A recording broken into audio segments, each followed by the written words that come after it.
Hello friends, welcome to another episode of my talks. This time, as I've been promising for quite a while, I'm going to give you guys a talk on sleep.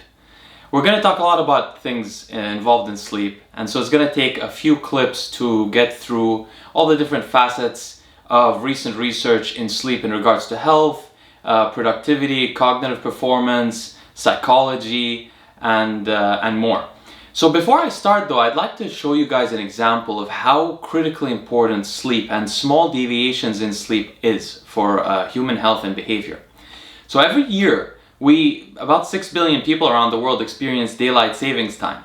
And what happens is that in the spring, we lose an hour of sleep suddenly in one day. And in the autumn, we gain an hour of sleep. And what's quite interesting is that when we lose an hour of sleep in the spring, heart attacks increase worldwide by about 24% the next day. And this change in heart attack rate doesn't decline for 3 more days. So it takes about 3 days to go back to baseline, just from having lost 1 hour of sleep empirically. And then in the spring, we experience a reduction in heart attacks by 21%. On the day that we gain an hour of sleep, the next day. And again, this effect does not go back to baseline for a full 3 days again. And there's more than just this. Traffic accidents increase in the spring following daylight savings adjustments, and they decrease again in the autumn following daylight savings adjustments. Suicides have the same effect. And also, even judges, judges give harsher penalties, harsher sentences on the day following the daylight savings adjustment in spring, and more lenient sentences on the day following that extra hour of sleep in the autumn. So sleep has a pervasive effect on our behavior and on our health. And while we're only talking about cardiovascular health now, as you guys will see, it has a pervasive effect on all of our health. And when we talk about sleep, we talk about the duration of sleep, the quality of sleep, and the continuity of sleep mostly, as well as the regularity of sleep, which means that going to sleep at the same times every day. Anyway, let me start by introducing you guys to what sleep is. So there's 2 broad categories of sleep. One is called non-REM sleep, and one is called REM sleep. REM means rapid eye movement. Basically, sleep scientists distinguish kinds of sleep according to how quickly your eye moves in your head while you're sleeping.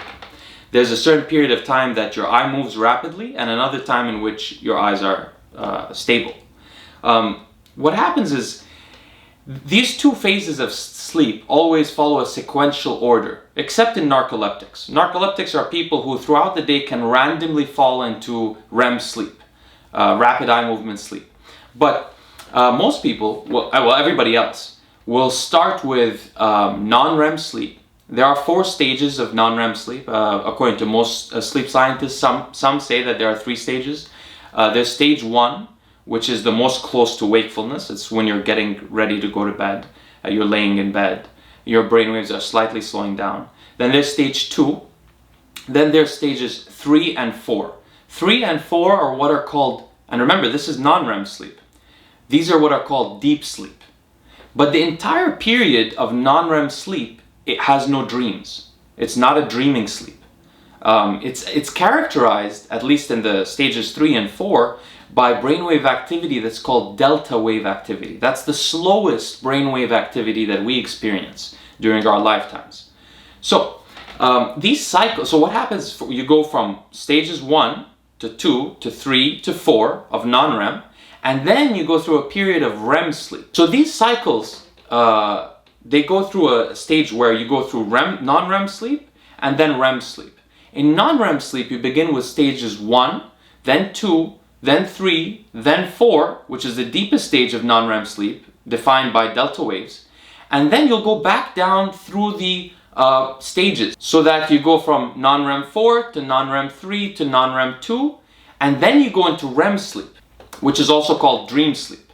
Now, after REM sleep, your body will either take you back to non-REM 2, where you'll go back from 2 to 3 to 4, and then back down again, and then back to REM, or you'll wake up very briefly, in which case you'll go back to stage 1 of non-REM sleep, and then start the cycle again. So if you wake up after your REM sleep, you'll go back into stage 1 of non-REM sleep, and if you don't wake up, you'll go back to stage 2. So these are the cycles. They last for about 90 minutes, going from stage 1 of non-REM all the way to REM and back. And of course, you can calculate that people usually on average get, well, if people are sleeping well 7.5 hours or so, they get 5 cycles through the night. Now these cycles are not the same through the night though. Because of circadian rhythms, the first half of the night contains longer periods of non-REM sleep and shorter periods of REM sleep, whereas the second half of the night has longer periods of REM sleep but shorter periods of non-REM sleep. What's interesting about this is that it means that if you go to sleep late, because of circadian rhythms, you will have less non-REM sleep overall. You won't just have less duration of sleep if you still wake up early, but you'll have a different nature of sleep.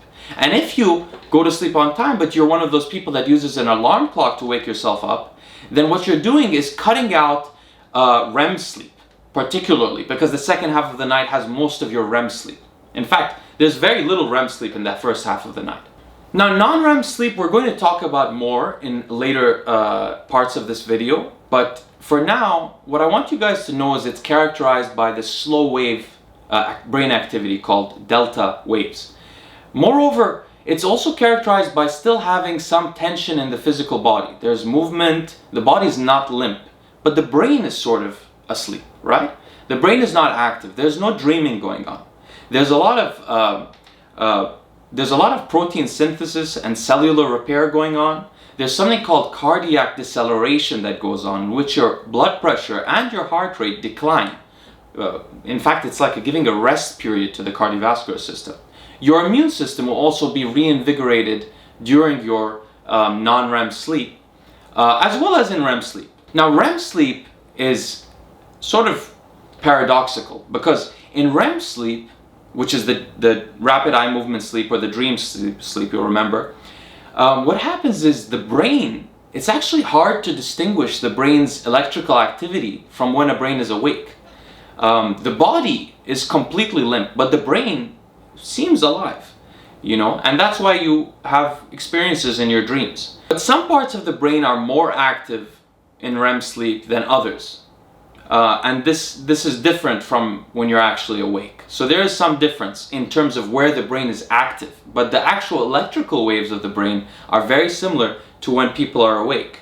Now, the reason your body goes completely limp in REM sleep is to protect you basically from acting out your dreams, which is what's called REM sleep behavioral disorder. It happens to some younger people, but usually it's found mostly in males and mostly after they pass their 50s. And it's also unfortunately correlated to an increased risk of Parkinson's disease, showing you how important that REM sleep really is. Now, if you wake up right after your REM sleep, remember the cycles are you go through non-REM sleep 1 to 4, and then back down again, and then you go to REM sleep. And then you either wake up or you go to non-REM sleep 2 and continue. If you wake up, it's much more likely that you'll remember your dreams. Whereas if you go back to non-REM sleep 2 and continue, often you'll find that those parts of your dreams during the night, remember you're having multiple dream cycles during the night, around 5 or so, even if the first ones are shorter. But you'll find that if you go back into non-REM sleep and don't wake up, you'll have difficulty remembering your dreams. But some sleep scientists they just theorize, there's no proof of this. They believe that these dreams do imprint in our brains. And, one of the reasons you may think so is that sometimes in life, like during your daily life, you come across something that reminds you suddenly of a dream you had that you didn't know you remembered. So because of that reason, some scientists think that it's likely that we remember all our dreams. The only people, by the way, who don't dream are people who have a lesion in their brain that causes them not to be able to dream. And as well, to some degree, people who use recreational drugs or sleeping drugs. Because usually most of these drugs limit the amount of REM sleep in a person's sleep. So they change the nature of the sleep, making more of it non-REM sleep and less of it REM sleep. Another interesting thing about REM sleep is that acetylcholine, which is very important for the long-term consolidation of emotion and learning in the brain, increases dramatically during REM sleep. It's quadruple what it is during deep non-REM sleep, and double what it is during wakefulness. And as you guys will know from later videos I'll make, acetylcholine is very important for brain function. Now, sleep changes through our lifetimes as well. We have our deepest sleep as semi-adults in our teenage years, and I'm sure most of you will recall that very deep sleep and immense calling to sleep, even if your sleep wasn't as regular as it is now, that you had in your teenage years. By your early 20s, your sleep starts to deteriorate. Specifically, you lose deep sleep in your 20s, and you continue to lose them through your 30s and 40s. By the time you get to your 50s, you've lost about 50% of your deep sleep. And when we're talking about deep sleep, we mean non-REM sleep stages 3 and 4. But it's an important phase nonetheless. You also lose, by your 70s, you've lost like 95% of your deep sleep on a daily basis. And by the age of 80, sleep scientists have difficulty finding any sign of deep sleep in their test subjects. So also as you age, your circadian rhythms, which are important dictators of your biological clocks throughout your organs in your body, your brain, your liver, pancreas, heart, your circadian rhythms sort of flatten.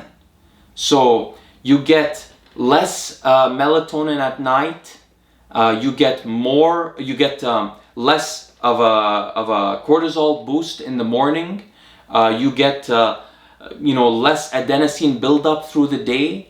So that's why some people in their very old age have difficulty sleeping, and when they're awake they act sort of sleepy, and when they're asleep they're sort of awake, and it's because of the circadian rhythm flattening over time. And this is one of the things, although this science is new, that we try to improve upon, which is to find out how can we strengthen those circadian rhythms as we age. Now, a final note that I would make is that about 50%, the estimation is that about 50% of people around the world are chronically underslept. Which is an indication of that is just the fact that we use all these alarm clocks. And this leads to a host of health issues that I'll get into in the next couple of videos.